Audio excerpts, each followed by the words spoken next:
si es antígeno anticuerpo, el niño no nace asmático, se hace asmático y puede tener predisposición genética. ¿Okay? A veces padres asmáticos, niños asmáticos, pero no es genético. Son predisposiciones genéticas y tiene que haber siempre un alergeno. ¿Quiénes eran alergenos?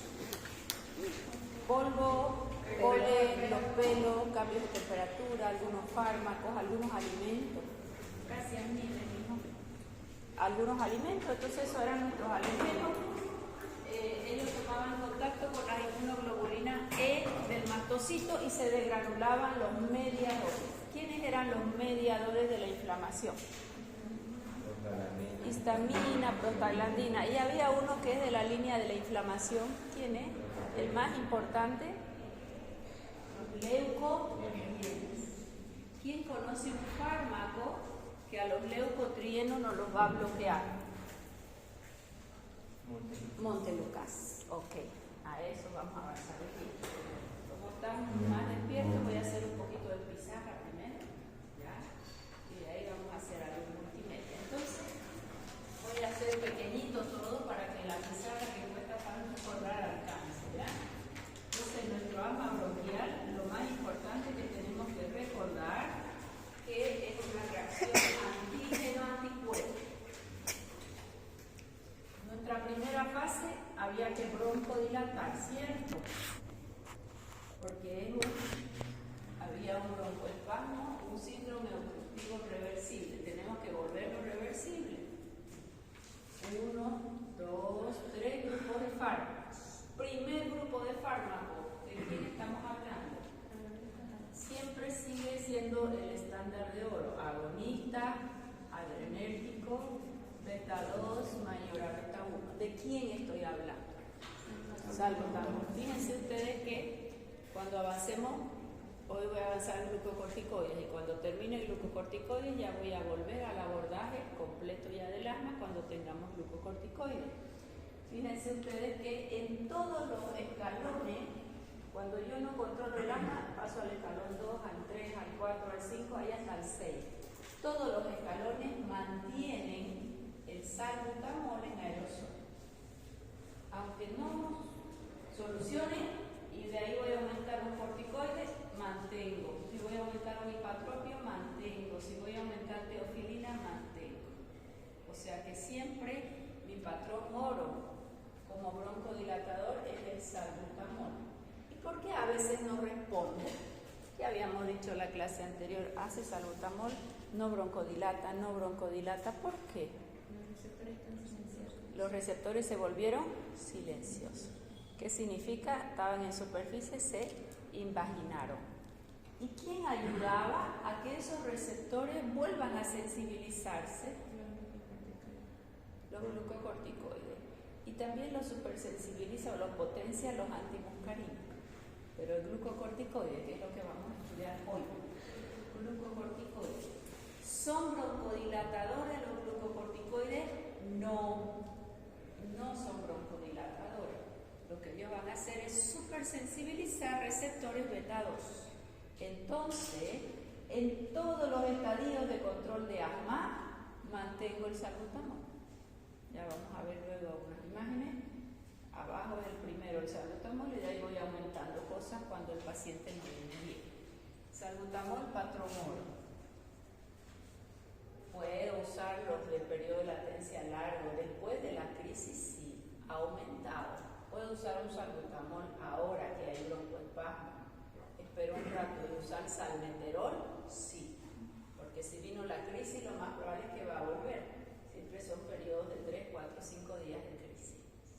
Con este lo broncodilato y con el otro evito la recidiva de la crisis de acá 8 horas, 10 horas, 12 horas. ¿De qué agonistas beta 2 estoy hablando? Salmeterol, bamboterol, formoterol. Muy bien. Segundo grupo de broncodilatadores, ¿de quién estoy hablando? Antimuscarínicos. ¿Quién es la droga tipo? El más antiguo, hipatropio. Hipatropio, tiotropio, oxitropio. Tenemos hasta en polvo para inhalación.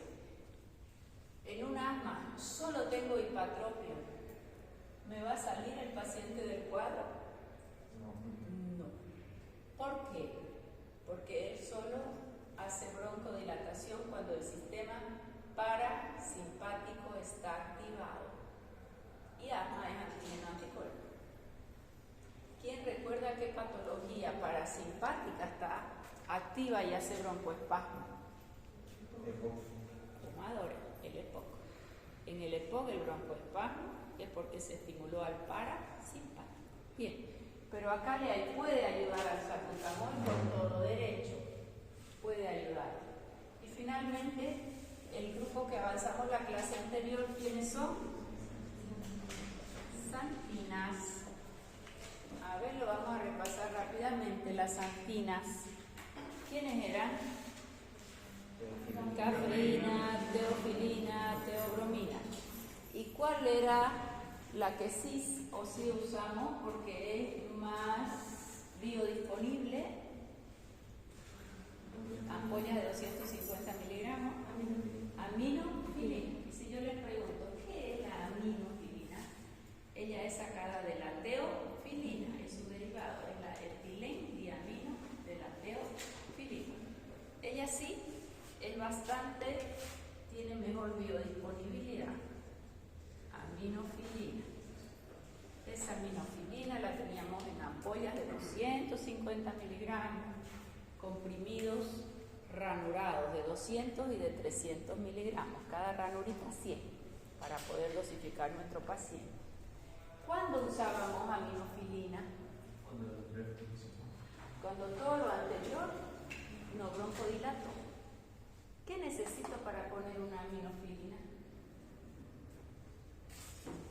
Bomba de infusión, paciente en emergencia, necesito vía, ¿cierto?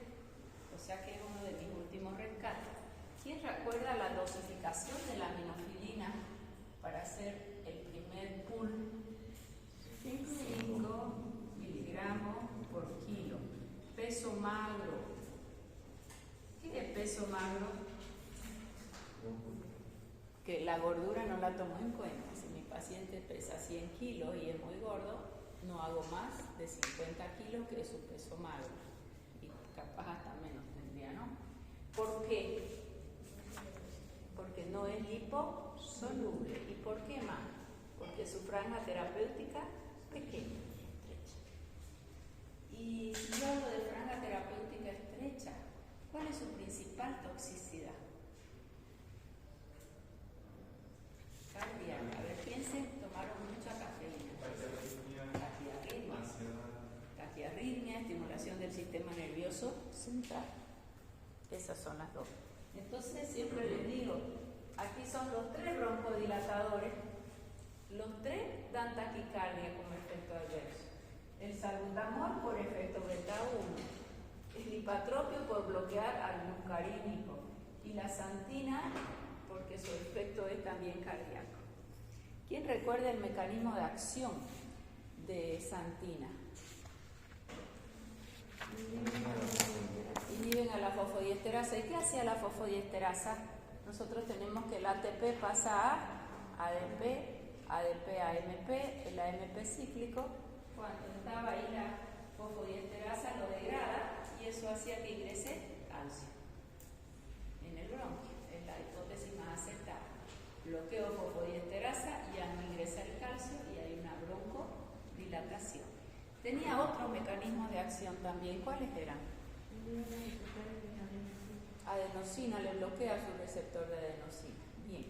Eso hacía que tengamos efectos farmacológicos, respiratorio y habían uno extra. ¿Quién se acuerda de los respiratorios?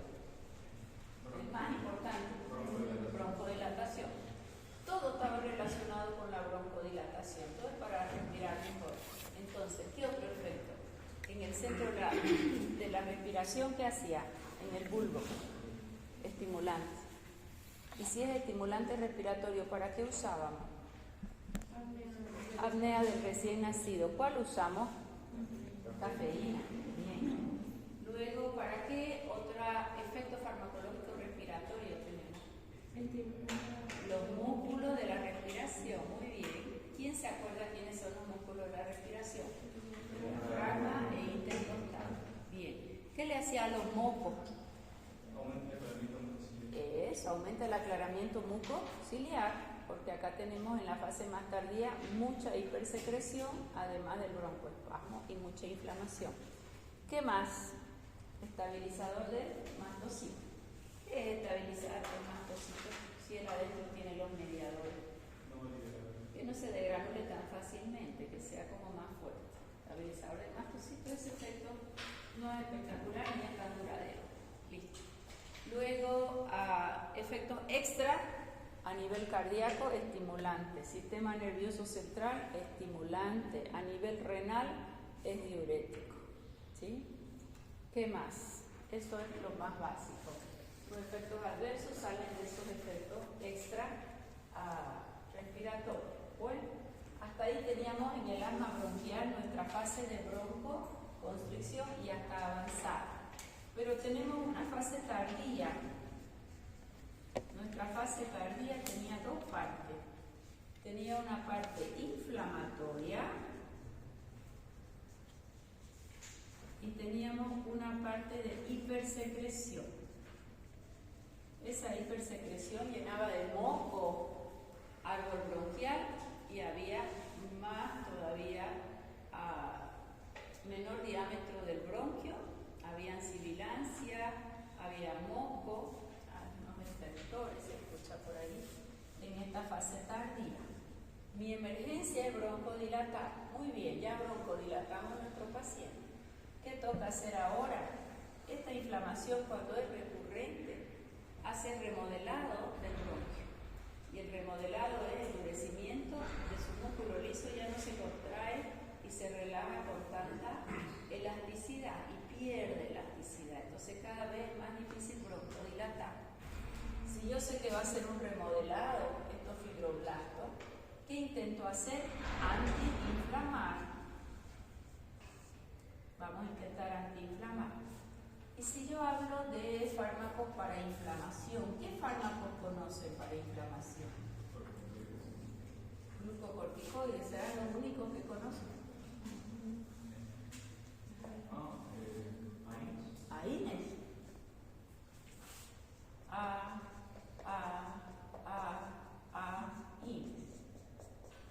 ¿Quién sabe por qué se llaman así los AINES? Antiinflamatorio me gustó, pero son 4 sigan participando. Antipirético, para fiebre, para inflamar. Otra A, aspirina, ¿qué hace? En la plaqueta. Le puse polvo mágico y no lo batió. Analgésico. Nómbreme un AINE analgésico. ¿Qué toman cuando les duele? Paracetamol, diclofenaco, ibuprofeno, meloxicam, ketorolaco si te duele mucho. Analgésico, antiinflamatorio. ¿Qué te dan cuando hay inflamación? Ibuprofeno o antiinflamatorio, más no el paracetamol, por ejemplo, pero son del mismo grupo. Antiagregante plaquetario, para que las plaquetas no se junten y no haga trombo el paciente. ¿Qué le damos? Aspirina, dosis baja. Antiagregante plaquetario. Falta un antipirético para la fiebre. ¿Qué voy a elegir para la fiebre? ¿Un diclofenaco o un paracetamol? Paracetamol es más antipirético que un diclofenaco. ¿Sí? Entonces aquí lo vamos a ir estudiando también. Vamos a pensar, ¿qué es lo que van a hacer estos glucocorticoides? El tema de hoy es glucocorticoides y como están casados con los AINES, los voy a estudiar juntos, ¿ya? Todos estos 4 efectos, como decía, me olvidé tu nombre, Lucas. Lucas, ¿no? ¿Por qué llegaste tarde, Lucas? ¿Te dormiste por estudiar?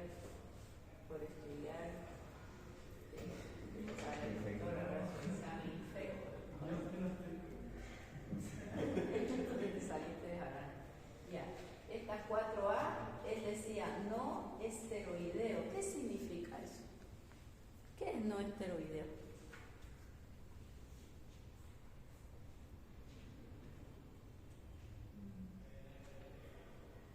Igual que cuando me dicen es un IECA, doctora, me dice en farmacia, muy bien, le digo, ¿y qué es IECA? No sé. ¿Quién vive a la ECA? ¿Qué es la ECA? Tampoco sé. Están igualitos ustedes. ¿Por qué no esteroideo? esteroideo? Cuando ustedes leen, tiene núcleo esteroideo, ¿qué me viene a la mente? Dioxina es esteroidea, por ejemplo. Hormona. ¿Y las hormonas quién era su materia prima?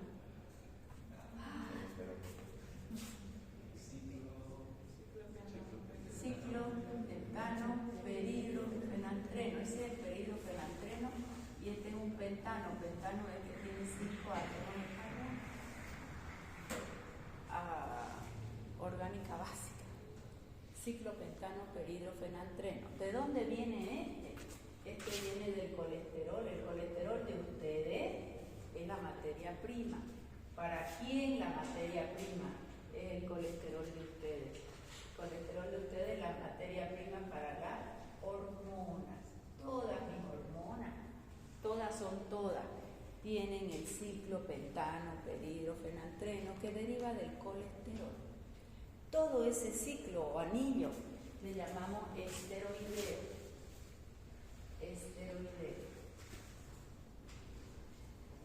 Este ciclo que viene del colesterol, que da lugar a todas mis hormonas, sea que es hombre, testosterona, sea que es mujer, estrógeno, progesterona, aldosterona, todas las hormonas tienen a este anillo, ciclo peridrofenantreno. Entonces, ¿cómo yo diferencio un antiinflamatorio? El glucocorticoideo es esteroideo. Los glucocorticoides que vamos a estudiar hoy son esteroideos. ¿Qué significa que son esteroideos? Que tienen al ciclopentano, peridrofenantreno. Él se va a meter con mis hormonas. Mientras, ¿qué significa AINE? Todo lo que hemos dicho en analgésico, antipirético, antiagregante. No esteroideo. Eso significa el término AINES. ¿Qué significa que es no esteroideo? Que no tiene a quién. Al ciclopentano, peridrofenantreno. ¿Y quién sí lo tiene?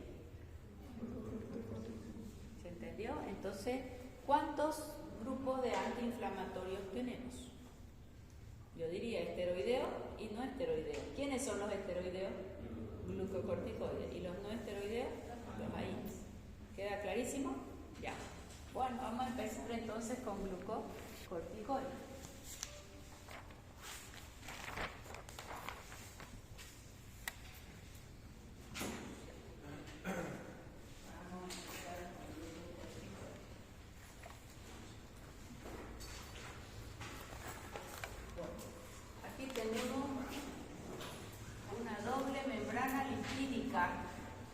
¿Dónde hay doble membrana lipídica? ¿Dónde? Todas mis células tienen doble membrana lipídica. ¿Ya? Voy caminando y me caigo. Y llego con el brazo rojo acá. ¿Qué pasó? ¿Qué estímulo hubo para que mi brazo me duela, esté hinchado, me golpee feísimo? Solo me caí. ¿Qué estímulo ha puesto mi brazo rojo, edematizado, dolorido? ¿Qué estímulo si yo me caí? O estaba cocinando y me corté. O alcé la olla caliente y se me cayó. ¿Qué estímulos son los que agreden mi mucosa? Mi doble membrana de lípidos. Ácido clorhídrico, estaba manipulando en el laboratorio y cayó una gota y se quedó negro el ácido nítrico y me quemó, hizo una quemadura. ¿De qué estímulos estoy hablando? Térmico, físico, biológico, estímulo de presión. Yo me caí, todo mi cuerpo cayó ahí. Estímulos de presión. Fíjense la cantidad de estímulos que pueden afectar mi célula. Físico, químico, biológico, térmico. El cirujano va a operar y va a abrir. ¿Qué está haciendo a mi doble membrana lipídica? La agrede. Nuestro paciente tiene una estafilococcus y nos hace un shock séptico. ¿Qué es shock? Presión en el piso. ¿Y cuál fue la causa? Una bacteria. ¿Por qué? Porque el estáfilo liberó su toxina y la toxina al vaso lo agujerea y sale el líquido para afuera, le hace vasodilatación y perdí el líquido. ¿Gracias a quién? A la toxina del estáfilo. Ese es un estímulo biológico. O sea que si yo les pregunto, ¿quién puede agredir mi doble membrana lipídica? Denme 10 ejemplos. Estímulo físico, químico, térmico, biológico. Una vez se agrede, si ellos son fosfolípidos de membrana, ¿qué se va a liberar aquí? Fosfolipasa A2. No negociable.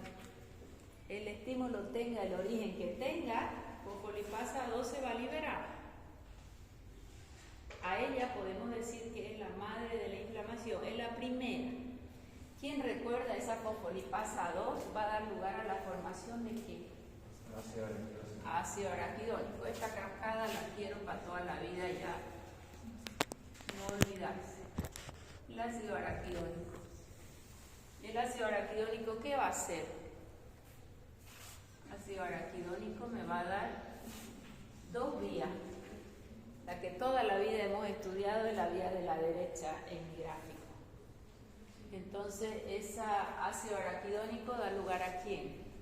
A la ciclooxigenasa, que vamos a llamar COX. Ciclooxigenasa. Eso ya no se les puede olvidar nunca más. Si yo les pregunto, ¿cuántas ciclooxigenasa hay? ¿Cuál es la respuesta? COX-1 y COX-2. ¿Quién sabe algo de la COX-1? Fisiología. Bello mis alumnos, se les son poquitos, los tengo mirados a todos. ¿Y para qué cuerno sirve la COX-1? ¿Qué es lo que hace?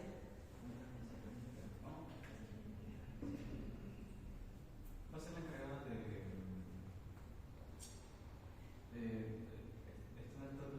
este inflamatorio, la COX-2 va a estar en la secreción. Es una vaga idea, a ver, sigan participando. Pero que están dormidos y son pocos, están fríos.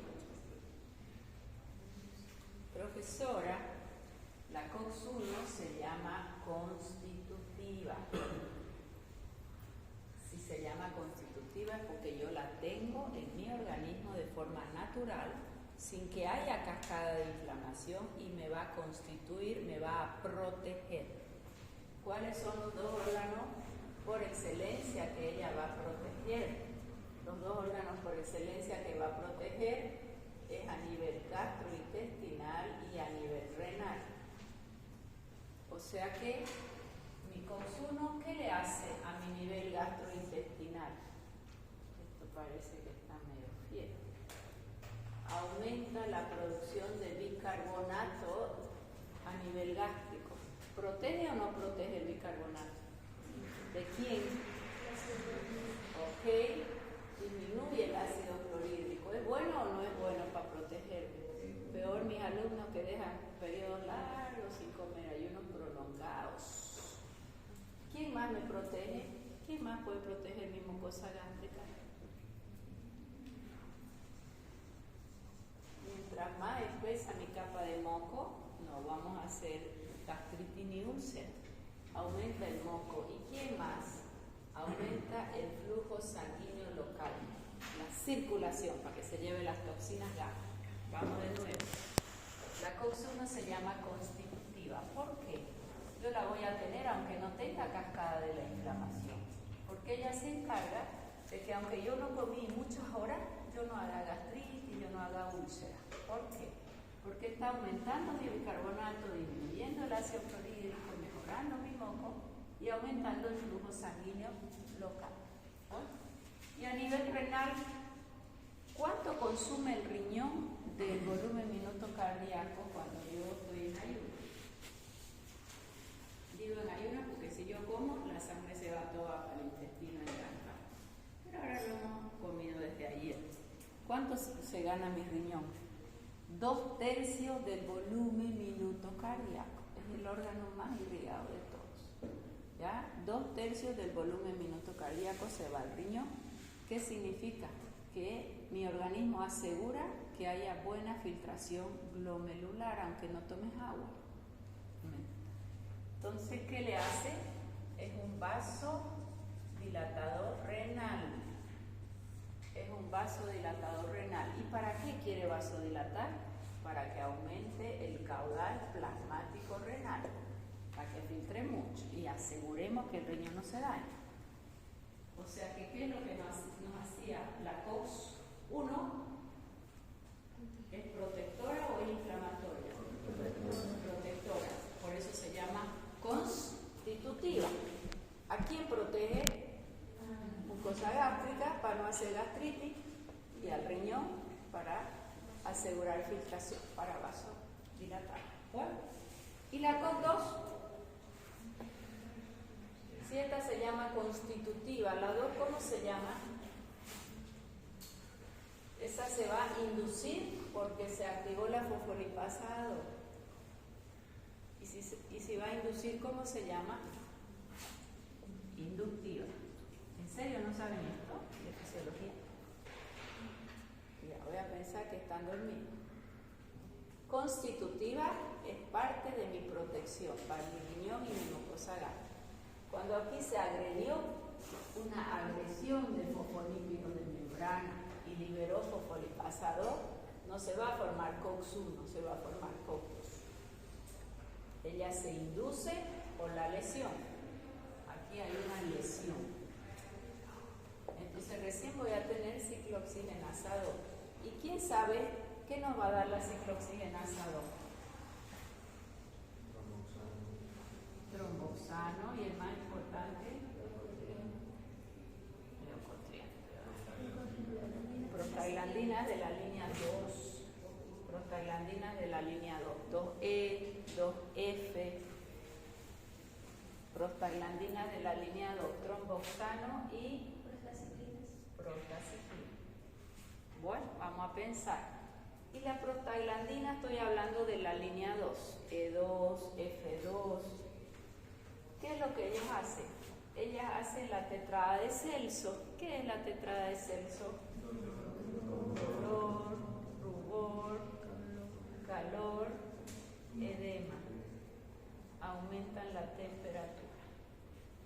O sea que la agresión a mi membrana, química, térmica, biológica, lo que fuera, formó ácido araquidónico, indujo la formación de COX-2 y las prostaglandinas me generaron dolor, calor, rubor, edema y llevan al hipotálamo y aumentan temperatura, me da fiebre. Ellas podemos decir que son las mediadoras de la inflamación. ¿Por qué digo prostaglandinas de la línea 2? ¿Qué pasa con la prostaglandina de la línea 1 y de la línea 3? Sí. Muchos dicen la 2, significa que hay una y que hay 3. ¿Quién sabe algo de las prostaglandinas de la línea 1 y de la línea 3? A ver, busquen en su celular, así se despejan un poquito, les encanta agarrar el teléfono, agarrar un minuto. Prostaglandinas de la línea 1 y de la línea 3, ¿qué función tienen? A ver qué sabe.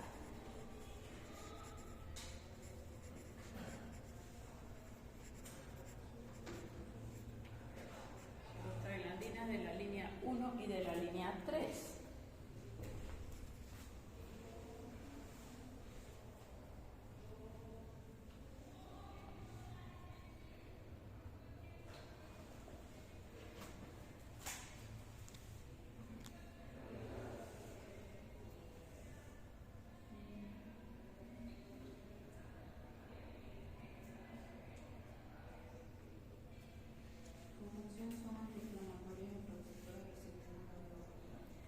Antiinflamatorias y protectoras del sistema cardiovascular. Muy bien.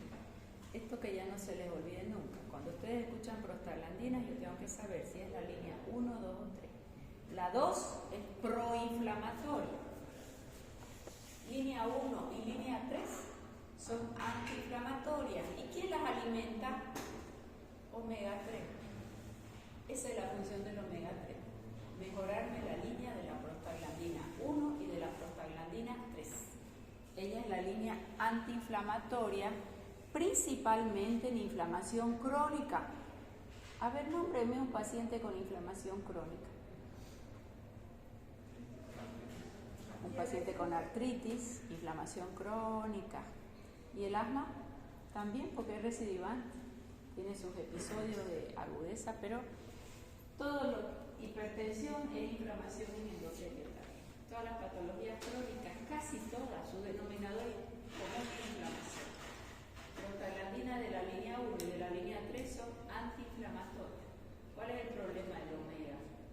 El omega te venden en la farmacia, así parece un supositorio, pero es de oral, que tiene muy poca fracción de su parte activa. ¿Cómo se llama la parte activa? El ácido eicosanooctanoico, EPA. Y el que me hace la neuroplasticidad neuronal, que se le da mucho a los niños, a las embarazadas, es el DH. ¿Qué fue? Yo pensé que mi máquina tomó vida. DHA. Esta la usamos en los niños y tercera edad también en Alzheimer para mejorar neuroplasticidad. Pero quien me va a dar prostaglandinas de la línea 1 y de la línea 3 es el EPA.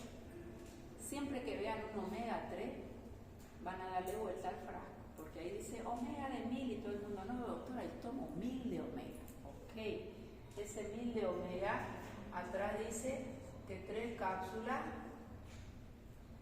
hace 1000 y encima te dice de EPA o uno solo trae 200. Entonces los 1000 no son 2000 de EPA. ¿Cuál es la fracción antiinflamatoria? ¿Cuál es la dosis antiinflamatoria para un paciente para que sea efectivo en patología crónica? Es que de EPA solito le des 1000. Y si así dice ahí omega 3000, pero de EPA solo trae 200, ¿cuántas tenés que darle? Siempre van a mirar, ¿no? A veces viene el paciente y me dice, yo tomo magnesio de 1000, doctor. Y yo me sonrío, porque en ninguna cápsula entra 1000. Yo soy farmacéutica también. En ninguna cápsula entra 1000 porque el magnesio es muy voluminoso. 1000 va a entrar en 2, según si alguien la compra. Y vos das la vuelta y dice 3 cápsulas a 100.000. Entonces lo que él lee, porque es marketing eso, no, yo quiero el más grande, deme a mí el de 1000, no entra 1000. Das la vuelta y dice, la palabra que usan estos marqueteros, no es dosis, ay, no me acuerdo su palabra, como que una dosis son 3, y eso recién va a traer. Acá ocurre lo mismo. Entonces, ¿qué es lo que yo tengo que buscar siempre que quiero dar una omega 3 al paciente? Que tenga la mayor cantidad de EPA para que con la menor cantidad de cápsulas, son perlas porque es un aceite, llegue a 1000. ¿Se entendió? Este 1000 recién es el que va a aumentar prostaglandina de la línea 1 y prostaglandina de la línea 3 antiinflamatoria. ¿Quedó clarísimo? Ya. Ahora me caí, me esguincé, tengo una inflamación en el pie aguda. Omega 3 no me va a hacer nada, porque esto es para inflamación crónica. ¿Está clarísimo? Ya. Bueno, eso hace la prostaglandina. ¿Y qué hace el tromboxano? Su nombre lo dice. Es vasoconstrictor, pero ¿qué más va a hacer? Ya, vasoconstrictor, pero su principal aplicación a las plaquetas, cuando hay tromboxano, les crea puntos para que entre ellas se junten. ¿Ya? Es agregante plaquetario. Y si las plaquetas se agregan, ¿qué puede pasar? ¿Por qué se llama tromboxano? Porque va a provocar trombo. Siempre les doy este ejemplo para que no se les olvide nunca. Empezaron a morir los pacientes con COVID, ¿no? Nosotros lo miramos en la tele como algo lejano y se veían en China, ¿no? Que iban por la calle, caían como moscas, decía la tele en el noticiero. Y nosotros nos reíamos como que eso era incierto llegar acá, ¿no? Hasta que nos llegó. ¿Y por qué iba caminando el paciente y caía como mosca? ¿Por qué se nos caracterizaba el COVID? Proceso inflamatorio severo, ¿sí o no? Y si es inflamatorio, ¿qué cascada se activó? El COVID rompió fosfolípidos de membrana. ¿Y qué liberó COVID? Fosfolípidos, ácido araquidónico. Además de inflamarlo, siguió mucho la vía del tromboxano. ¿Y la vía del tromboxano en qué terminaba? Podemos decir que la inflamación va a terminar en trombos. aquí me operó el doctor, cortó, inflamó. ¿Qué tiene que haber para que yo deje de sangrar ahí sin que me haga con el bisturí eléctrico? Trombo. O sea que inflamación, ¿en qué termina? Les hizo tromboembolismo el COVID al inicio. Tromboembolismo respiratorio, renal y central. Caían los pacientes. Hacían como infarto, pues, ¿no? Los trombos hacen infarto. ¿Cuándo empezamos a mejorar los tratamientos y a que no se mueran los pacientes? Cuando a alguien se le ocurrió hacer la autopsia, que se ponían unos trajes de astronautas porque era muy contagioso el virus, altamente contagioso, y hizo la autopsia y ¿qué vio en los cadáveres? Trombos. Todos estaban llenitos de trombos esos cuerpos. ¿Y qué puedo hacer para esos trombos? ¿Cuándo empezamos a salvar las vidas? ¿Cuándo usamos qué? Se formó trombo. Fuerte, hijo. Antibiótico, barbiano o barbiano. Y antes de los glucocorticoides, que se ponen en la pancita. No sé dónde estaban ustedes en pandemia, Dios mío. Anticoagulantes. Si había coágulos, empezaron a anticoagular y usamos heparina de bajo peso molecular, ¿o no? Barbijo, los voy a matar, pues. Estoy trabajando el trombo anticoagulante. Y después siguieron estudiando por qué hay trombo y empezaron a ver que todos los parámetros de inflamación estaban en el cielo. Si yo les pregunto a ustedes, ¿cómo pueden saber si tu paciente tiene inflamación aguda? ¿Qué le vas a pedir? PCR. Velocidad, sí. Inflamación crónica, BCG. ¿Qué le pedíamos a esos pacientes? PCR. Proteína C reactiva. Nuestra ministra dijo que hay PCR-RT para ver si había o no COVID, ¿no ven?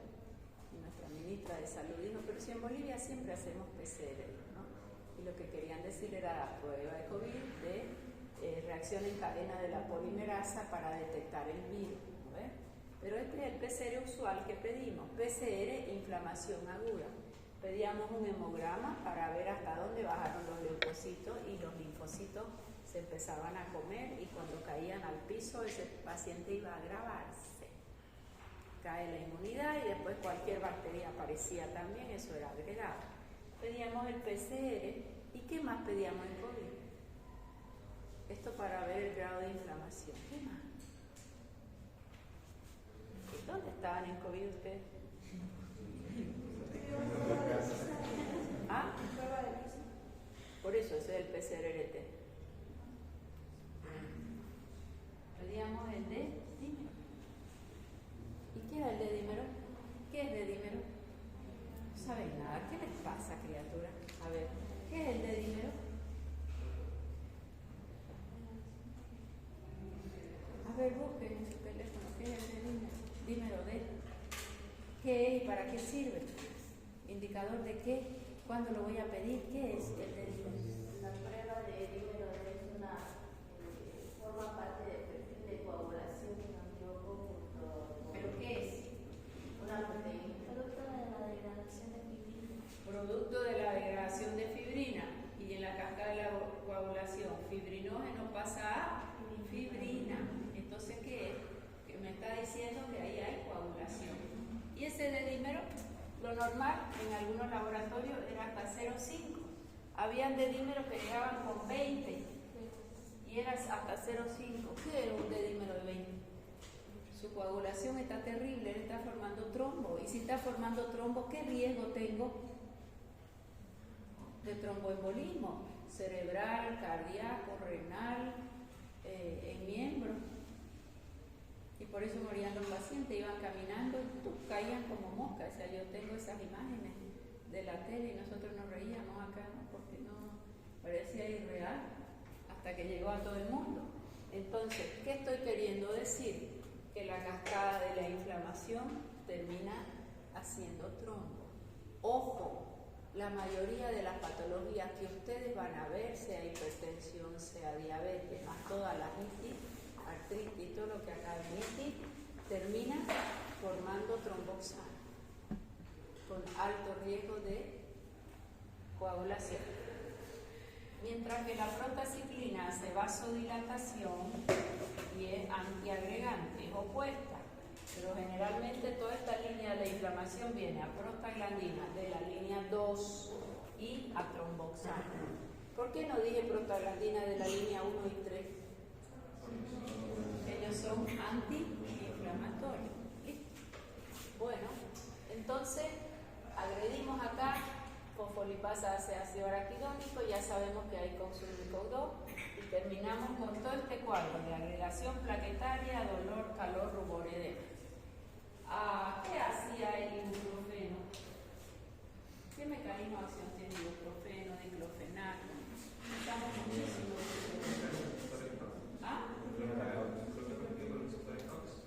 Ya, aquí va a bloquear ciclooxigenasa, no estoy diciendo una o dos. INE. ¿Qué significaba INE? No, esteroideo, analgésico y todo lo demás, no esteroideo. Bloquea la ciclooxigenasa. ¿A cuál? Un diclofenaco. A las dos. Si bloquea la COX-2, ¿qué efecto voy a tener? Disminuye el dolor, calor, rubor, edema, inflamación, temperatura. Esos son sus efectos. Pero él no discrimina entre COX-1 y COX-2. ¿Qué pasa si yo bloqueo COX-1? ¿Qué va a pasar con el bicarbonato? ¿Qué va a pasar con ácido clorhídrico? Moco, flujo sanguíneo local. ¿Y esto qué va a producir? ¿Qué predispone a qué? Gastritis. Predispone a gastritis. Si la gastritis no se controla, úlcera gastro-duodenal. ¿Podemos decir que los AINES son gastrolesivos o no? Con todo derecho. Y si yo le pregunto por qué, ¿cuál es la respuesta? Porque al inhibir ciclooxigenasa no discrimina entre 1 y 2. ¿Y la 1 qué es? Constitutiva o protectora. Te dice tu doctor, como capaz usted tiene gastritis, le voy a proteger su estómago, esos términos son los que usa. Le voy a poner su diclofenaco intramuscular. Un pinchacito, prefiero para que no tome por boca, para que no le haga gastritis. ¿Eso es adecuado? ¿Sí, no? ¿Por qué?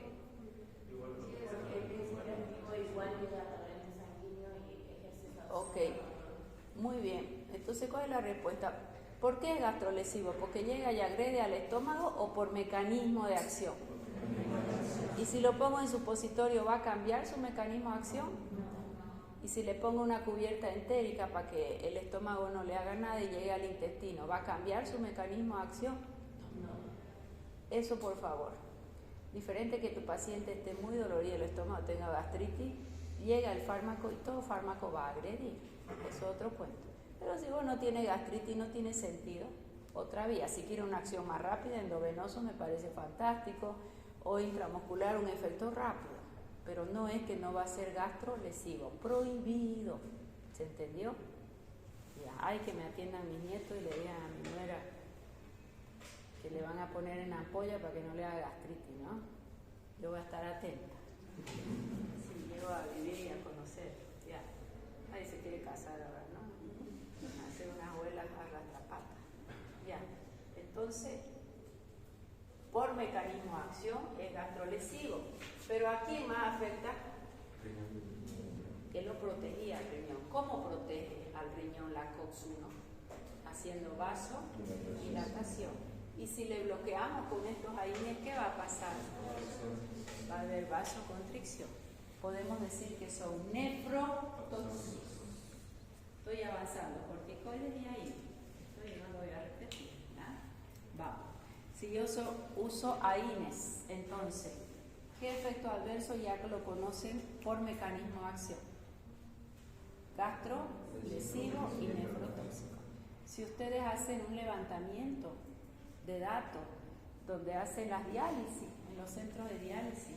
La mayoría de las nefrotoxicidades está por el uso de AINE. A pacientes ya más añosos, siempre le duele algo, le duele la cadera y no le deja trabajar, le duele el brazo, le duele el hombro, le duele el pie. ¿Qué hace el paciente para ir a trabajar sin dolor? Pasa por la farmacia y un ibuprofeno, un diclofenaco, un ketorolaco y tomamos casi todos los días. Con esto ando perfecta y resulta que lo que tenía era una artritis, pero si no tomo eso no me levanto y tengo que trabajar, pues no me voy a quedar en mi cama. Y voy y lo pido y me lo dan, ni siquiera receta necesito, ¿sí o no? En nuestro país. La principal causa de nefrotoxicidad es esta. La segunda causa, ¿saben cuál es? La hipertensión. Y la hipertensión es silenciosa. Ni se enteró el paciente que es hipertenso hasta que alguien que estaba jugando, estudiando medicina, le tomó la presión a todos ahí en la casa. Porque lo mandaron a aprender, a escuchar con el tensiómetro manual, ¿no? Primero te tenés que aprender el manual. Soy hipertenso, no, a veces tu equipo está mal, lo vamos a cambiar. Y resulta que llevaba años. Cápsula de Bowman, si la sangre llega con mayor presión, va a ser esto, y va a ser insuficiencia renal. ¿Ah? ¿Y cuál es la otra patología que va a ser trastorno renal? La diabetes. ¿Ya? Diabetes, hipertensión son las patologías más usuales. Paciente con dolor, AINES. Ahí ya tienen 3 pilares inmensos que van a llevar a nefrotoxicidad. Sin contar que todos los fármacos que tomen se van a ir por el riñón y algunos serán nefrotóxicos. ¿Se entendió? Bueno, hasta ahí ya tenemos esta cascada hermosa. Ya sabemos que los AINE, que los vamos a estudiar después de los corticoides, como tiene 4A, lo único que el mecanismo de acción ya lo tiene, vamos a estudiar cuáles son más analgésicos, cuáles son más antiinflamatorios, cuáles son los mejores antitérmicos y cuáles vamos a usar como antiagregantes. Es difícil que uno tenga todos. ¿Se entendió? Eso es lo único que vamos a estudiar en los AINE y para qué vamos a usar. Bueno, ¿qué va a pasar entonces si nuestro paciente con asma dice acá inflamación y yo quiero antiinflamar? Le doy un diclofenaco, una aspirina, un ibuprofeno. Esto se me va a bloquear acá y ya no va a haber inflamación. ¿Qué puede pasar? ¿Cuántas vías tenía de la inflamación? Esta le vamos a llamar la vía principal. Si yo bloqueo aquí, ¿para dónde se va a ir tanto ácido araquidónico? Si esta es vía principal, ¿esta qué se va a llamar? Alterna. Si yo bloqueo acá, el ácido araquidónico no se va a quedar contento, se va a ir para otro lado. ¿A quién va a alimentar? Lipoxidinasa. Son 4 las vías de la lipoxidinasa. Hoy me voy a concentrar en la línea 4 y me forma leucotrienos de la línea 4. ¿Y los leucotrienos qué hacían en el asma? Dentro de los mediadores de la inflamación dijimos histamina, prostaglandina, factor de variación plaquetaria. El leucotrieno es así. Los otros chiquititos y los leucotrienos así. Entonces, si yo le doy acá una AINE a mi paciente, bloqueo vía principal y todo se viene para la vía alterna y los leucotrienos aumentan de forma descomunal. ¿Qué le van a hacer a mi asma a esos leucotrienos que aumentaron de forma descomunal? Magnifican el asma, por lo tanto están contraindicados. Profesora, pero usted dijo que tiene fase inflamatoria, más yo no le puedo dar un antiinflamatorio no esteroideo, son contraindicaciones. ¿Quedó clarísimo? Bueno, y la pregunta es, ¿y por qué el corticoide sí? Tengo 2 antiinflamatorios, no tengo más. O es un corticoide o es un AINE. El AINE bloquea aquí, me alimenta la vía alterna, sube los leucotrienos, empeoró el paciente. Pero el corticoide, ¿por qué es el indicado? Porque ella no la fue pasada. Sí, señora. Corticoide, su mecanismo de acción es indirecto. ¿Qué significa indirecto? Que le estimula que se forme una proteína que se llama lipocortina. Una proteína que se llama lipocortina. ¿Quién hace proteína en tu cuerpo? Ribosoma. ¿Y qué necesita el ribosoma para hacer la proteína? Un código, un DNA. ¿Quién lo va a transportar el código? ARN mensajero del código y lo transporta el de transferencia hacia el ribosoma y le dice: haz esta proteína que tenga esta secuencia de aminoácidos, leucina, isoleucina, valina, lo que fuera, hasta que se forma la lipocortina. O sea que el glucocorticoide estimula la síntesis y le manda el código para que los ribosomas hagan lipocortina. Ese es su mecanismo de acción. Esa lipocortina, cuando ya se forma, recién ella va a venir y va a bloquear a fosfolipasa A2. Por eso es que decimos inhibe fosfolipasa 2, no de forma directa. Primero estimula que se sintetice una proteína, que lo hace rápido, y la lipocortina, ella inhibe fosfolipasa A2. ¿Qué diferencia voy a tener en la antiinflamación? ¿De solo inhibir la ciclooxigenasa o de solo inhibir fosfolipasa? ¿Qué diferencia hay aquí?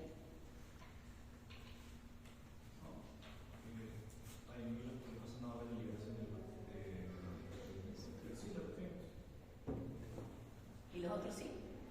No, Se inhibe toda la vida. Okay. Estoy inhibiendo todas las vías de la inflamación, la principal y la alterna, porque estoy al inicio. Entonces, ¿cuál es más poderosísimo? Necesito una inflamación rápida, aguda. ¿Con quién voy a contar? Glucocorticoide. Mientras que los AINES son analgésicos, antiinflamatorios, sí, pero ¿quién es más poderoso? El glucocorticoide no es antipirético, es solo antiinflamatorio. ¿Quedó claro? Entonces, ¿cuál había sido el mecanismo de acción de los glucocorticoides? Estimular la síntesis de lipocortina y con ello inhibir a la fosfolipasa A2. Bloqueo todas las vías de la inflamación. ¿Qué me va a llevar a borrar la pizarra? Voy a inhibir fosfolipasa 2, toda la línea de la inflamación. Ahora vamos a ver, silencio, sus efectos farmacológicos. ¿Cuál será el primer efecto farmacológico? Por excelencia, antiinflamatorio. ¿Alguien le gana? ¿Quién le gana como antiinflamatorio al glucocorticoide? Nadie le gana, ¿ok? Siempre de segundo me gusta poner, que estoy haciendo mi propia clasificación, ¿ya? De efecto. Me gusta poner el metabólico. ¿Por qué? Porque el glucocorticoide se mete con los hidratos de carbono, con los lípidos y se mete con las proteínas no negociables. ¿Cuál es el tercer efecto farmacológico? Él es un inmunosupresor. Y el cuarto efecto farmacológico es un efecto mineralocorticoideo. Ya. Si yo les pregunto por qué es antiinflamatorio, ¿cuál es la respuesta? Porque al inhibir fosfolipasa 2 estoy inhibiendo las dos vías de la inflamación. Ya. ¿Qué es a nivel metabólico? A nivel metabólico, sobre los hidratos de carbono voy a tener dos efectos importantes. ¿Qué es el glucógeno? Es la forma en que mi organismo almacena la glucosa. Hace una estructura y la guarda. ¿Quién guarda la glucosa como glucógeno? Por excelencia, el hígado, pero tiene una cierta cantidad y no puede más. ¿Los músculos guardan glucógeno? Sí. Y si yo ahorita no he comido, bueno, ya me mandé una manzana, ¿no? No he comido 24 horas. Y si no he comido 24 horas, el glucógeno que está guardado en mis piernas pasa para la sangre para que yo haga hipoglicemia. ¿Cuál es el único glucógeno que sí se puede liberar? El hepático. ¿Estamos? El cuerpo es sabio. y no tiene la llave para que el glucógeno de los músculos pase a sangre si yo hago hipoglicemia. Él asegura que yo siga caminando. Si yo hago hipoglicemia y él me lo entrega a la sangre, yo dejo de caminar. ¿Se entendió? Mientras que el hígado se iba a entregar todo. ¿Cómo se llama? La liberación del glucógeno. Yo estoy en ayuna, no he comido nada y voy a tener glucosa porque el glucógeno se va a liberar. ¿Cómo se llama la liberación del glucógeno? Glucógeno lisis. Lo pongo así para que ya no se les olvide más, porque me ponen cosas terribles. Glucógeno lisis. ¿Y la glucogenólisis en qué va a terminar? En hiperglucemia, porque va a asegurar que yo tenga glucosa. Eso hace el corticoide. Así haya glucosa en mi sangre, no le importa. El glucógeno almacenado en el hígado lo va a entregar y va a ser hiperglicemia.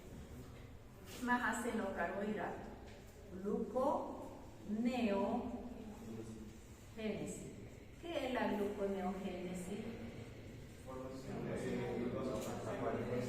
A partir de sustratos que no son hidratos de carbono. Lo usual es que yo coma un hidrato de carbono y me dé glucosa. Pero acá, ¿qué es más rápido entrar bioquímicamente para hacer glucosa? ¿Mi proteína o mi grasa? Mi proteína. Cerramos el pico, yo voy a bajar de peso. Ya van a ver que voy a bajar de peso. Te subes a la balanza, controlas tu grasa y tu músculo. Eso se hace por bioimpedancia. Cerró el pico del paciente porque está enojado, porque subió de peso, porque tiene una boda y no entró en su traje. Ya. Bajó, feliz de estar. Se sube a la balanza de nuevo y de los 5 kilos que bajó, 4 son de músculo y 1 de grasa. ¿Por qué? Porque siempre el músculo tiene menos pasos bioquímicos para entrar a hacer glucosa. Y si yo estoy con restricción calórica, mi cuerpo tiene que funcionar y va a inventar glucosa. ¿De dónde la va a sacar? Primero de los músculos. ¿Cómo se llama la destrucción de la masa muscular? Acción catabólica.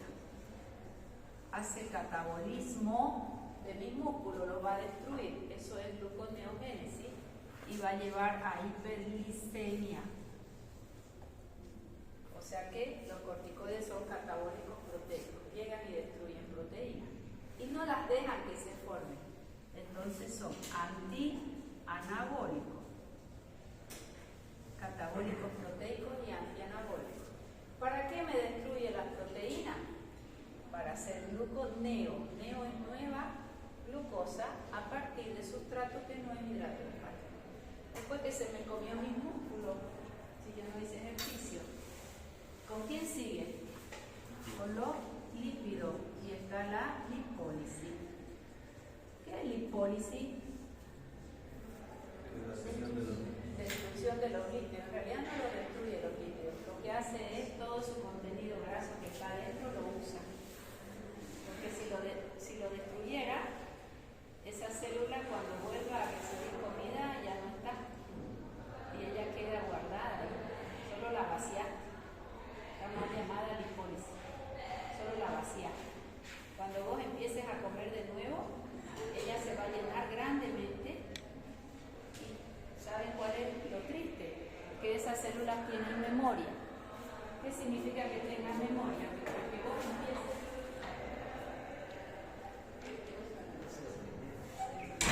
Para que vos empieces a comer de nuevo, ella guarda la memoria de que sí era gorda, todo lo guarda y eso es el rebote.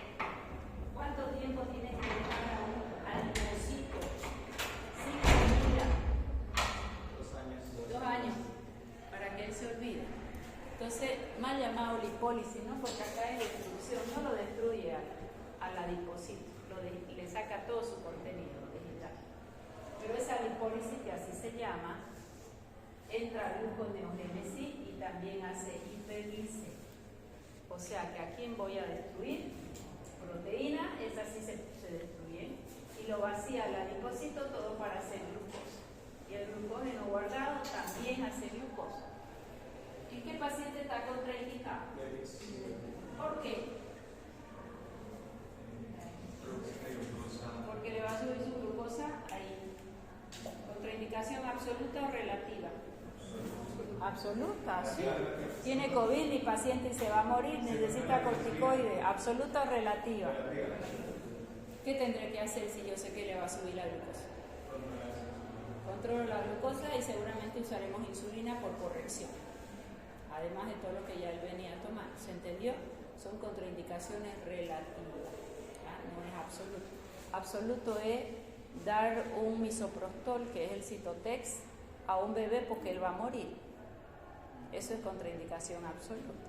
Relativa, vemos beneficio-riesgo. Aquí le va a subir la glucosa, pero tengo como yo controlar, más eso le va a salvar la vida. ¿Ah? Bueno, ya tengo el nivel metabólico entonces. Es un antiinflamatorio que hace hiperglicemia por gluconeogénesis y por glucogenólisis. Ahora, el efecto inmunosupresor. El efecto inmunosupresor, este efecto se da solo a dosis alta, no a dosis baja. Dosis alta y por tiempos prolongados, no porque yo tome hoy un corticoide, una sola dosis porque tengo una faringoamigdalitis, no. Eso es dosis alta, tiempo más prolongado. Él disminuye, modula o deprime la inmunidad innata y la adquirida, las dos. Inmunidad innata e inmunidad adquirida. ¿Qué es inmunidad adquirida? Toda la que está mediada por los anticuerpos. La innata es toda mi primera línea de defensa, los leucocitos, los macrófagos, mis monocitos van a hacer frente. Pero la inmunidad adquirida es la que hay una estimulación para formar anticuerpos. A las dos las define, a la innata y a la adquirida. Si él es inmunosupresor, ¿a qué paciente no le damos?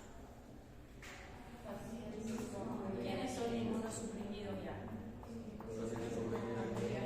Un VIH fase SIDA, no es contraindicación absoluta. Porque los pacientes con HIV viven, se mueren de cualquier cosa menos del HIV, hoy se lo controla muy bien. Es cuando están en fase SIDA que ahí la inmunosupresión es terrible. ¿Pacientes con TB? Con TB que están todavía no controlados. Ok, esa es una indicación de oro para evitar un trasplante. Ahí te salvaste del barbijo, ¿no? Ahí te has reivindicado. Ya. Va a ser una buena indicación en paciente trasplantado para evitar el rechazo. Más será un efecto adverso si yo lo quiero como antiinflamatorio y me va a deprimir la inmunidad del paciente. Según qué cara de la moneda yo voy a usar. Ya, pero sabemos que hay inmunosupresor, entonces una indicación de oro, paciente trasplantado. Más cuando yo lo use como antiinflamatorio, va a ser una reacción adversa porque mi paciente va a estar inmunosuprimido. Por ejemplo, un niño que hace es más frecuente en niñas que en niños, síndrome nefrótico. Abrió cápsula de Bowman y salen las proteínas, sus ojitos del niño así. Si es varoncito, el escroto súper edematizado y le llama la atención a la mamá, entonces ¿qué es lo primero que vas a revisarle? Vas a revisarle su creatinina y su creatinina está alta, hace insuficiencia renal, síndrome nefrótico, a veces asociado a un proceso viral.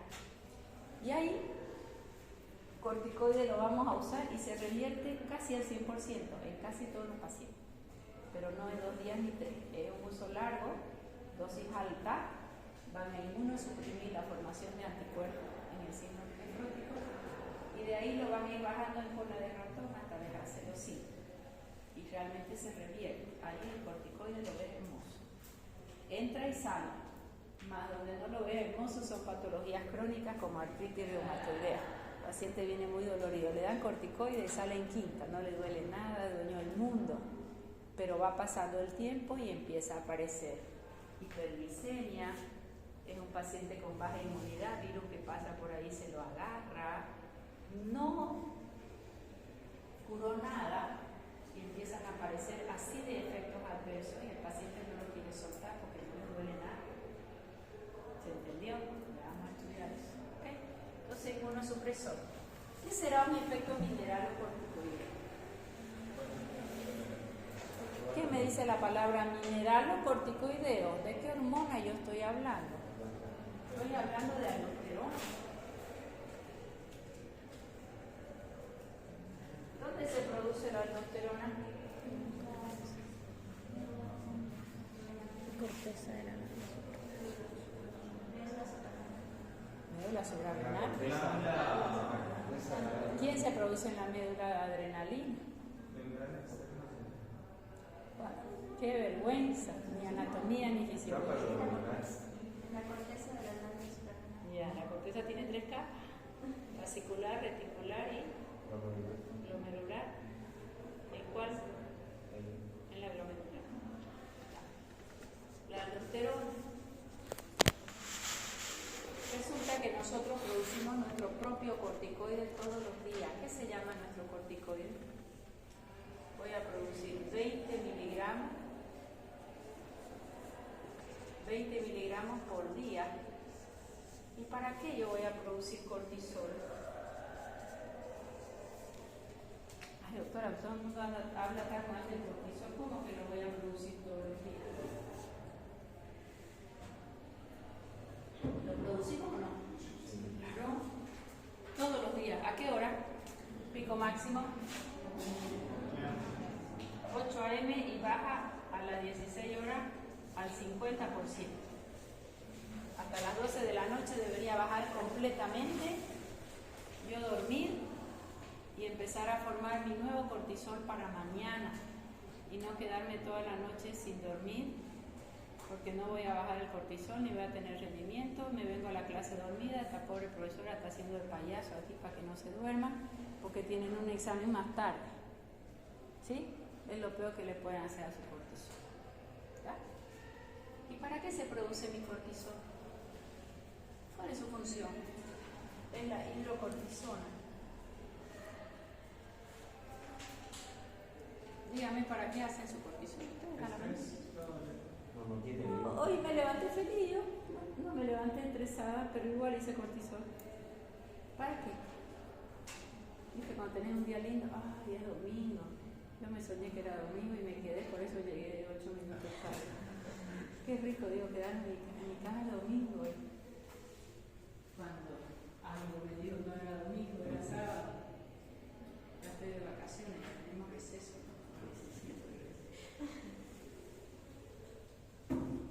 A ver, ¿para qué se le ocurre? A ver, busquen en su teléfono si no saben, chicos, qué vergüenza. Fisiología, anatomía, es lo básico. Regulación del metabolismo. ¿Ah? Regulación del metabolismo, respuesta al estrés, función inmunológica y de inflamación también. ¿Alguito más? ¿Para qué producimos cortisol todos los días de la Ayuda a vida? mantener la presión arterial y Ayuda a mantener presión. Voy a ir a anotar. Este cortisol ayuda a mantener presión arterial. ¿Y quién te la mantiene tu presión arterial? A ver, pensa. ¿Por qué tienes presión arterial? Aunque sea medio hipotenso, no importa. Normotenso o ligeramente hipotenso.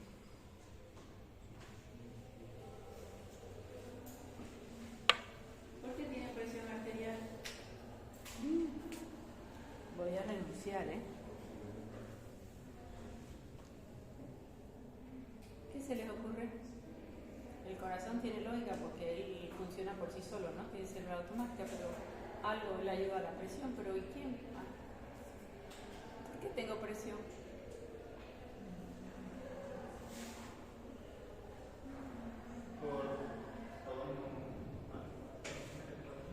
Tono alfa, pero si no hay nada dentro del vaso, no hay el tono alfa te lo va a colapsar tu vaso.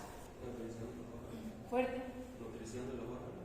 Nutrición de los órganos. No, la cosa es nutrida y tengo presión. ¿En serio no sabes por qué tenemos presión arterial? Gracias al músculo liso arterial. El músculo liso solo se contrae y se relaja, pero si adentro no hay nada, donde él se contraiga no voy a tener presión. Ayúdame vos. Ya, y la sangre. ¿Qué más?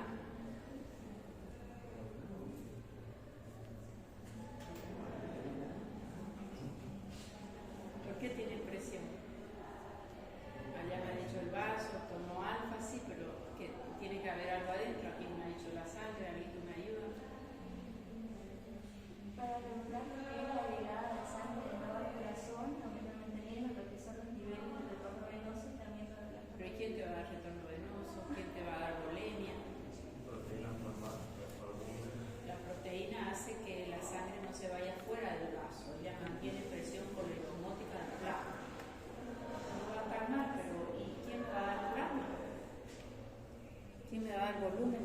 quién me va a dar plasma?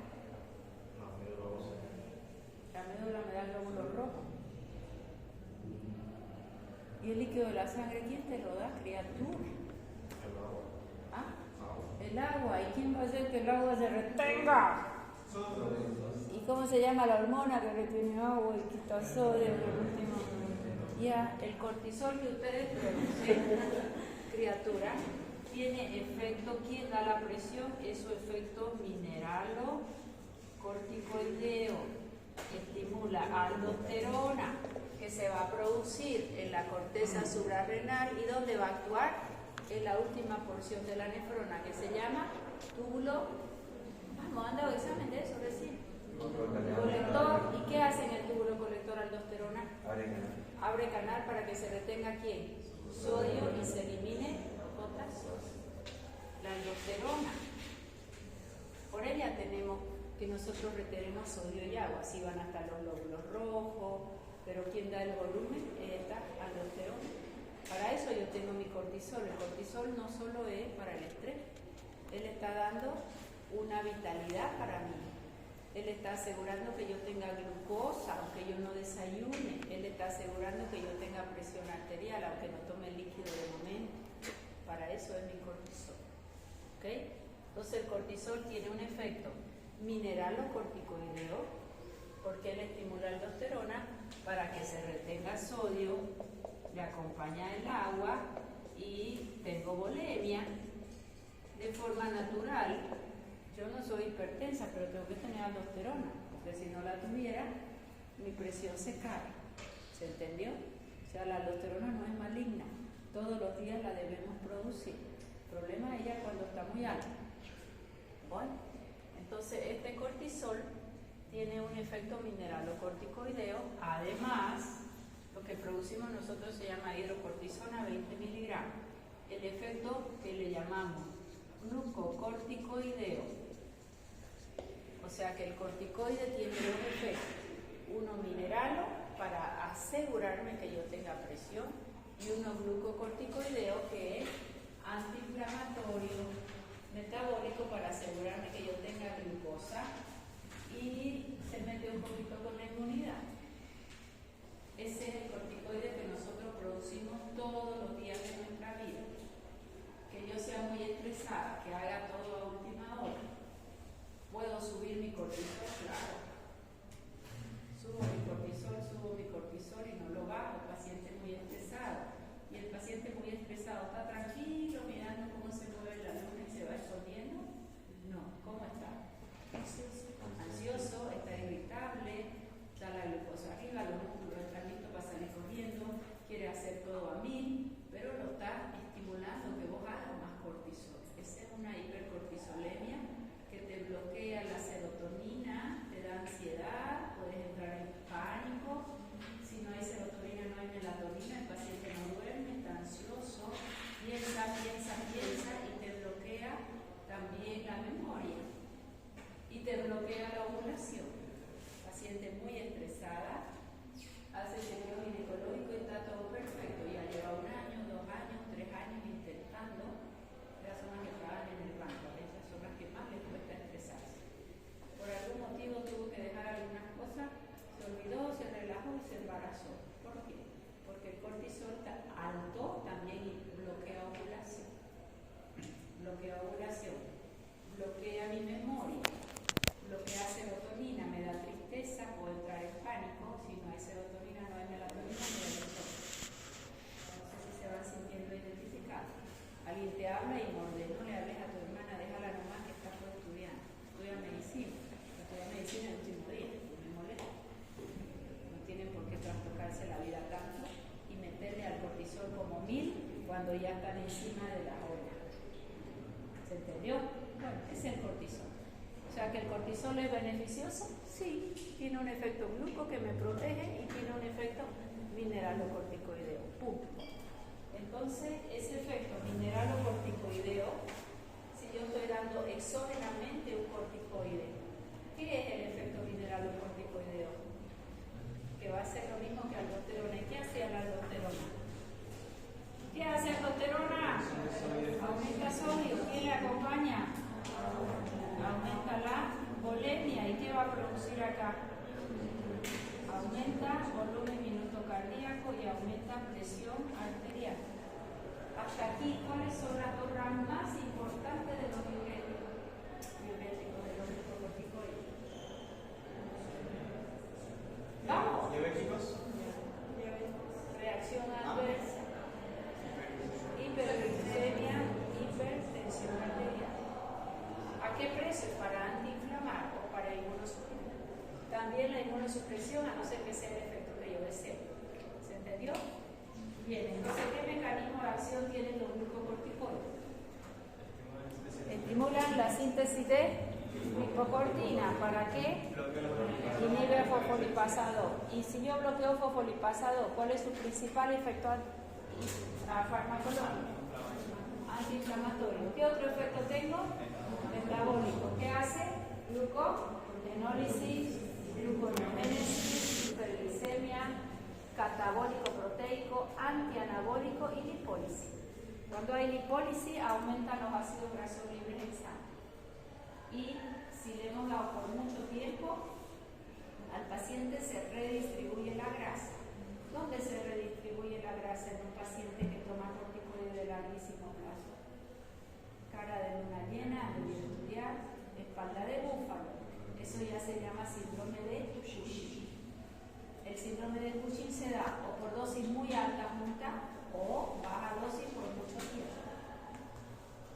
Y son fantásticos los corticoides. Al paciente le cuesta horrores dejarlo y lo termina dejando por los efectos adversos. Y ahora vamos a ver un poquito de sus ramos. Como efecto farmacológico, estos cuatro, aunque estos efectos adversos, se los dejo aquí porque me parece extremadamente importante. Yo no puedo decir es antiinflamatorio sin decir es metabólico. ¿Quedó clarísimo? Ya. Ahora vamos a ir bien. A nivel ocular, como va a haber hiperglicemia, la hiperglicemia en el diabético, ¿qué le provoca en el ojo? Glaucoma y catarata. Paciente diabetes no controlado va a ser glaucoma y va a ser catarata. Glaucoma y catarata.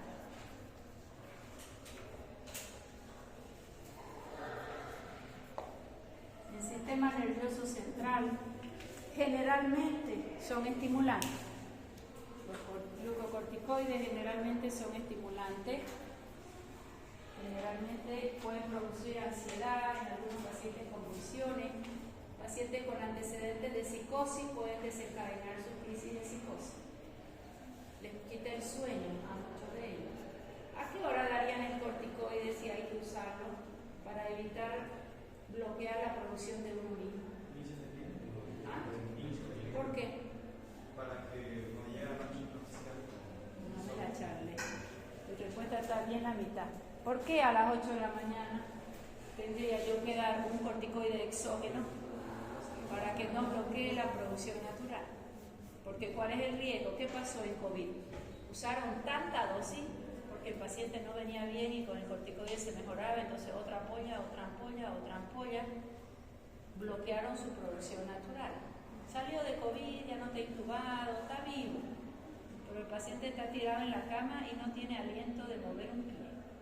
Llega al baño y se agota. ¿Por qué?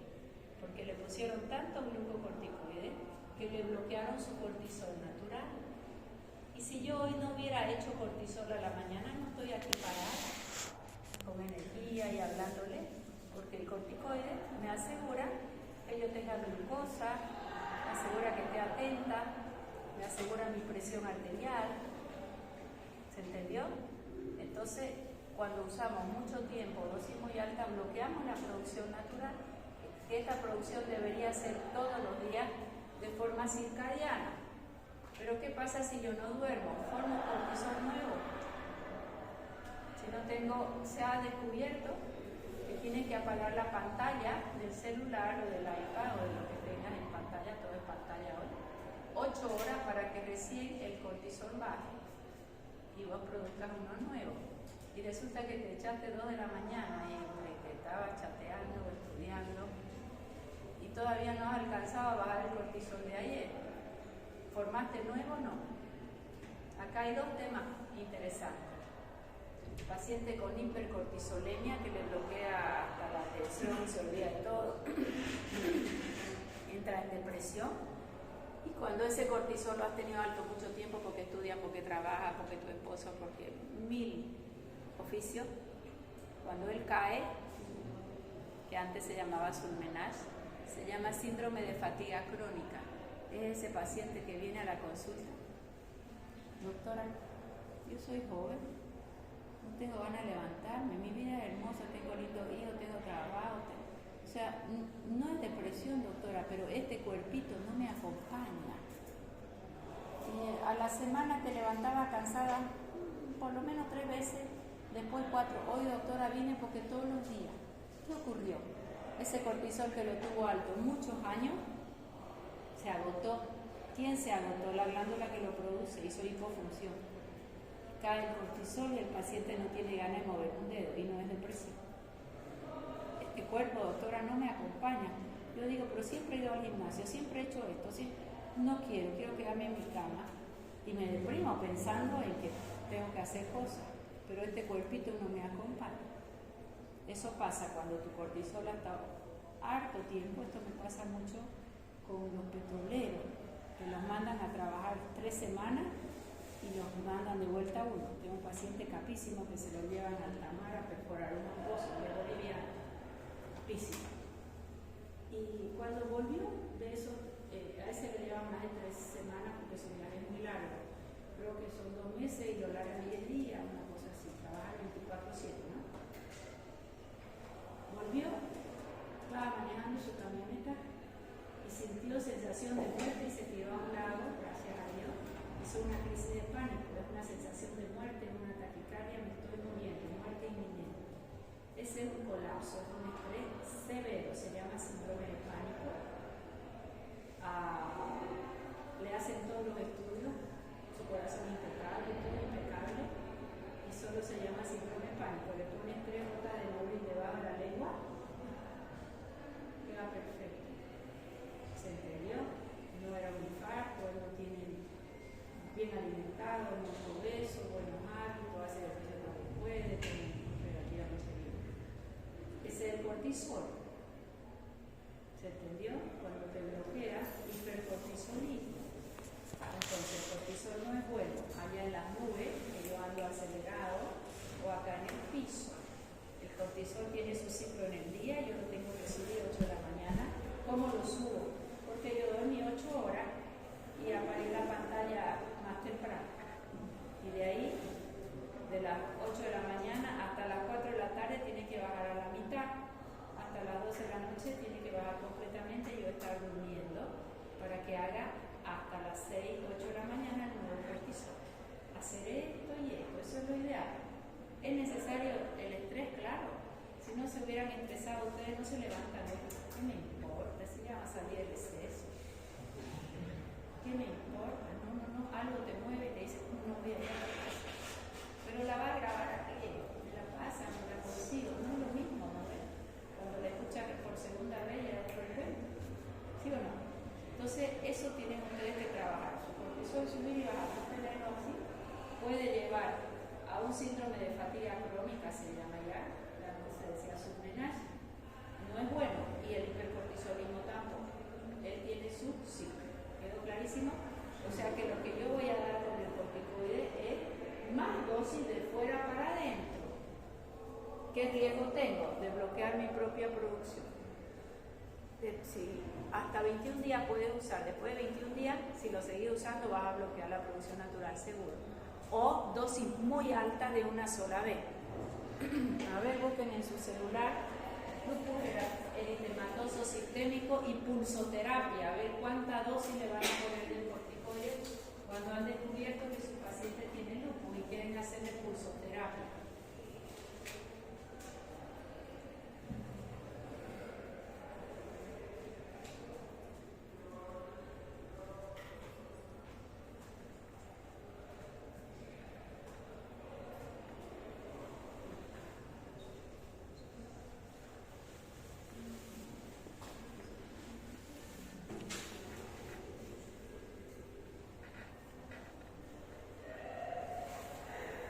¿Quién pilló algo?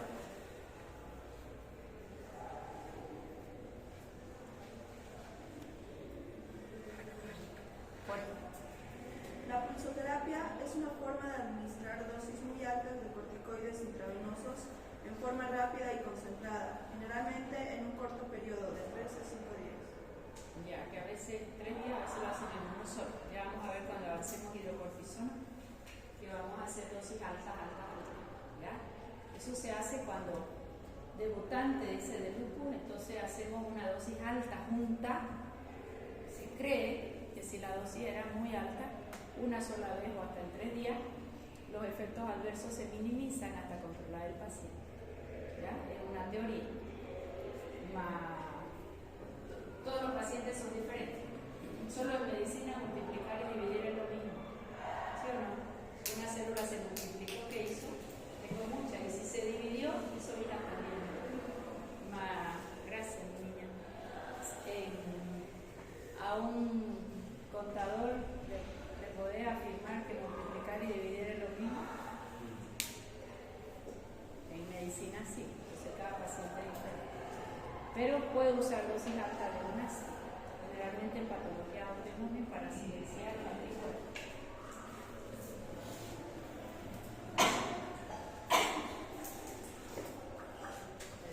Ya.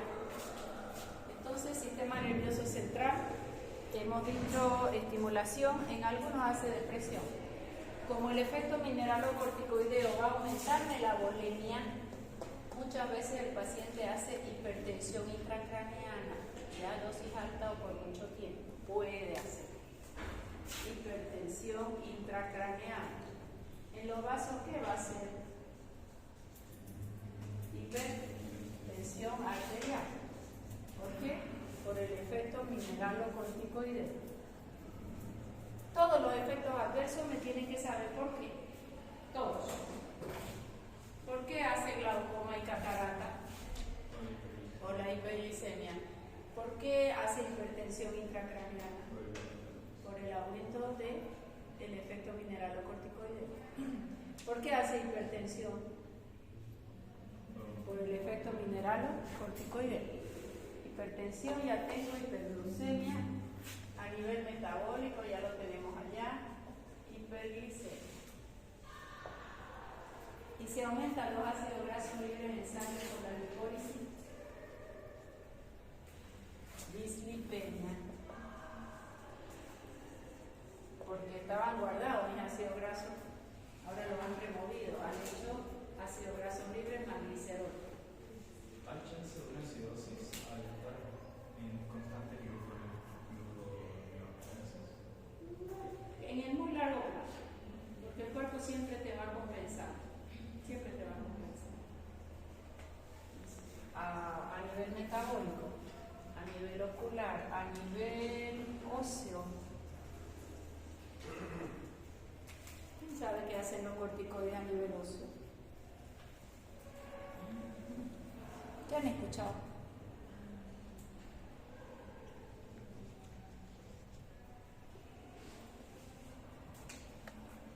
Disminuye la absorción de vitamina D. ¿Y para qué me sirve la vitamina D en el intestino? ¿Qué absorbe la vitamina D en el intestino? Si no hay vitamina D, disminuye absorción del calcio. Y si disminuye absorción del calcio, mi cuerpo se queda feliz y contento. Mi corazón tiene que contraerse gracias al calcio, coagulación tiene calcio, todo tiene calcio. ¿De dónde lo va a sacar? Si no está entrando por la boca, aunque él coma calcio. ¿De dónde va a salir el calcio? Del hueso. Ya. ¿Y cómo se llama la destrucción del hueso? Aumenta la acción osteoclástica, eso es destrucción del hueso. Aumenta la acción osteoclástica y disminuye la formación de nuevo hueso que se llama osteoblástica. Destruye el hueso y evita que se forme de nuevo. ¿Y en qué va a terminar si sigo destruyendo el hueso? Osteopenia. Y si la osteopenia sigue, voy a tener osteoporosis. ¿Cómo lo mido? ¿Cómo sé si tu paciente, cómo sabes si tu paciente tiene osteopenia o osteoporosis? ¿Qué le voy a pedir? Vitamina D. No. Densitometría. Generalmente te la pide el ginecólogo, la densitometría, porque cuando ya los estrógenos caen, ya no se fija bien el calcio y te quiere dar calcio y te da calcio y no hace patria, calcifica todo lo que no debe. Lo que hay que hacer es ejercicio físico importante y charlamos. Si el calcio fuera fantástico, nadie tuviera osteoporosis. A veces ve el paciente añoso, ¿no? Dice, me ha dado 3 calcios porque mi osteoporosis, así mi huesito, doctora, ya se van a quebrar. Me golpeo y me quebro. Entonces ya me dio 3 de calcio. Primero que la acidez gástrica de la paciente, si es añosa, ya no hay ácido. Y el calcio se absorbe y me dio ácido. Segundo que hay que verle la vitamina D, ya llegó el calcio a sangre. Puede entrar al hueso.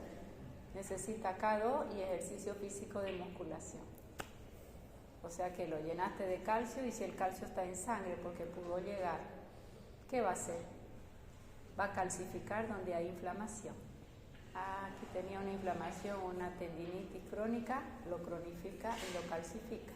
Tenía una placa de colesterol por ahí que no estaban calcificaditas, había chance de barrerlas todavía y si la calcifica ya es placa calcificada. Para eso sirve el calcio. ¿Se entendió? Ya. Bueno, entonces, osteopenia y osteoporosis, puedo darme cuenta con una densitometría. ¿Cuántos efectos adversos tengo ya? A nivel de la piel.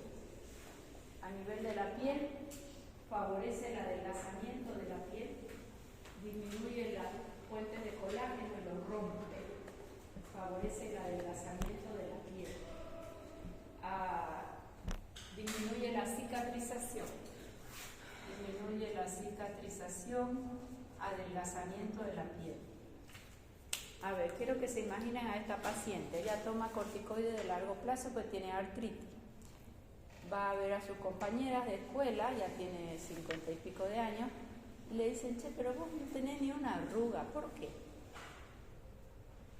¿Te has mantenido bien? Dice, estás gordita, pero mira, no tenés ni una arruga, es una piel de porcelana. ¿Por qué? ¿Qué pasa si a esta piel yo le meto líquido debajo? ¿Qué pasa con mis arruguingas? Desaparece, ¿no ves? Ella está reteniendo líquido por el efecto mineralocorticoide y su piel se adelgazó y queda tensa como de porcelana. Ella cree que está más joven, en realidad lo que tiene es retención de líquido y adelgazamiento de la piel. Son esas pieles de porcelana, esas muñecas que hacían antes de porcelana, igualito. Adelgaza la piel y hay retención de sujetos secos. Queda una piel. Si él tiene o no ciclometano perhidrogenantreno corticoide, entonces ¿con quién se va a meter? Con la hormona. A nivel hormonal o a nivel endocrino, no hormonal. A nivel endocrino bloquea o disminuye hormona del crecimiento. Si le das a los niños mucho corticoide de pequeño no va a crecer, le bloquea la hormona del crecimiento. Y se le da a los viejos, ¿qué es lo único que se le crece a los viejos? Las orejas y la nariz, los cartitos. Pero ya no va a crecer más. Uno se vuelve orejón de viejo y la nariz va creciendo, yo no sé cómo ir a acabar, Ya. Disminuye la hormona del crecimiento, son niños más chatitos y evita el paso de T4 a T3, tiende a ser hipotiroidismo. ¿Qué es la T4 y qué es la T3?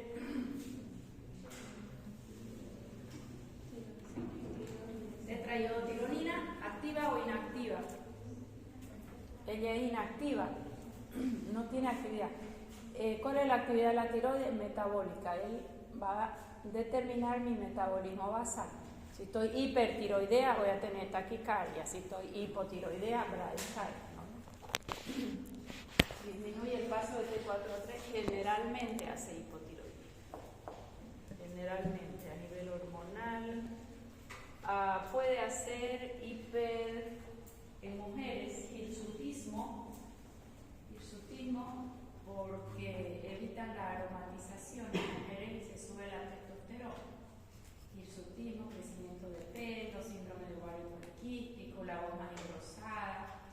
Y en hombre, estrogenismo, y en hombre aromatizar. Porque en el hombre, si tomo corticoide de dosis alta, se redistribuye la grasa, ¿verdad? Dijimos cara de luna llena, hombres y mujeres. Espalda de búfalo y la cintura abdominal prominente y los músculos de las piernas flacos. Parece un globito el paciente. Cero músculo abajo, porque hay catabolismo proteico, toda la grasa en el abdomen hace resistencia a insulina y eso hace que aromatice. Todo paciente varón con cintura abdominal prominente aromatiza. ¿Qué es aromatización? Paso De la testosterona a estrógeno. Ok, aromatiza. Y en las mujeres hace que la testosterona no pase para estrógeno, hace ir sutil. Eso a nivel endocrino. Bueno, estos serían los efectos adversos. Bueno, y pondríamos el efecto inmunosupresor si no es el deseado, ¿no? Inmunosupresor. Bien, entonces ya conocen el mecanismo de acción del glucocorticoide, ya conocen los 4 efectos más importantes y ya tenemos los efectos adversos: glaucoma, cataratas, hipertensión intracraneana, hiperglicemia, dislipemia, osteoporosis, baja cicatrización, bajo crecimiento, puede haber hipotiroidismo más inmunosupresión. Diría yo que en la balanza, ¿quién pesa más? ¿El espectacular efecto antiinflamatorio o las RAMS? Esto hay que aprenderlo antes que... ¿Se entendió? Ojo. Tenemos un niño con una faringoamigdalitis que no puede ni tragar, hay una inflamación severa. Le van a poner un corticoide porque su pediatra decidió. Una dosis no me va a producir todo esto. ¿Se entendió? Es el uso crónico o dosis alta. Mi paciente es diabético. Así la garganta, el mismo caso, una ampolleta de dexametasona, sí le va a hacer hiperglicemia, le va a descontrolar la presión, porque ella viene descompensada. ¿Se entendió? Para hacer una osteopenia, 2 días o 3 días o 5 días de corticoides nunca te va a hacer osteopenia. ¿Está claro? O sea que los efectos adversos se producen largo plazo o dosis muy alta en corto plazo. ¿Está bien? El problema del corticoide es que el que lo agarra no lo quiere soltar. ¿Y en Bolivia qué ocurre? Voy a la farmacia y consigo cositas o no consigo cositas. Sí, lo que quiero. Y siempre que estoy muy mal me da corticoide. El paciente que toma corticoide no reconoce. Y voy a conversar con él. Por ahí me siento mejor y claro, ya sentí mi vista media borrosa, ya sentí que no, yo creo que mi azúcar se ha subido nomás y lo deja de tomar y le duele todo, descansa un poquito y va y lo vuelve a tomar y así está. Ese es el paciente con artritis, paciente con lupus, que ya se agotó de los tratamientos y ya se cree médico y le pone la inteligencia artificial y va siguiendo su tratamiento. ¿Y qué va a pasar a nivel gástrico si he bloqueado otras 2 vías de la inflamación?